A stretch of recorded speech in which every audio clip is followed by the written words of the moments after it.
ত্রয়োদশ জাতীয় সংসদ নির্বাচনকে কেন্দ্র করে উত্তপ্ত হয়ে উঠেছে পটুয়াখালী ২ বাউফল আসন।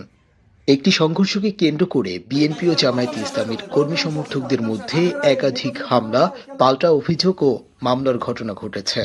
দুই দলের নেতারা সংবাদ সম্মেলন করে পরস্পর বিরোধী নানা অভিযোগ করেন। জামায়াতে ইসলামের অভিযোগ, বিএনপি সমর্থকদের হামলায় তাদের অন্তত ১০ জন কর্মী আহত হয়েছেন এবং তাদের সমর্থকদের ব্যবসা প্রতিষ্ঠানে ভাঙচুর ও লুটপাট হয়েছে। পাশাপাশি বিএনপি প্রার্থীর বিরুদ্ধে নির্বাচনী আচরণবিধি লঙ্ঘন ও জামায়াতের প্রার্থীকে হুমকির অভিযোগ এনে রিটার্নিং কর্মকর্তার কাছে জামায়াত লিখিত অভিযোগ দিয়েছে। অন্যদিকে বিএনপি দাবি করছে জামায়াত আচরণবিধি ভেঙে গভীর রাতে বিদ্যালয়ে সভা করছে এবং এই ঘটনার প্রতিবাদ করায় ছাত্রদল নেতাদের ওপর হামলা চালানো হয়েছে।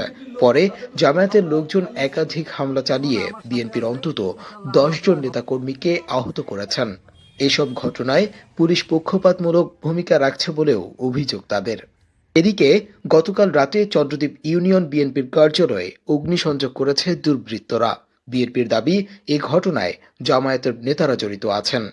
পুলিশ বলছে, সহিংসতার ঘটনায় ২টি মামলা হয়েছে, একজন গ্রেপ্তার হয়েছে, আইন শৃঙ্খলা পরিস্থিতি নিয়ন্ত্রণে রয়েছে।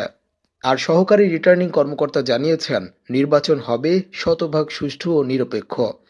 পরিস্থিতি নিয়ন্ত্রণে সরকারের একাধিক সংস্থা মাঠে কাজ করছে। আচরণবিধি লঙ্ঘনের অভিযোগ নিয়ে কাজ করছে নির্বাচন অনুসন্ধান কমিটির সদস্যরা। সুন্দর নির্বাচন আমরা অবশ্যই আমরা উপহার দিতে চাই এই বাউফলবাসী।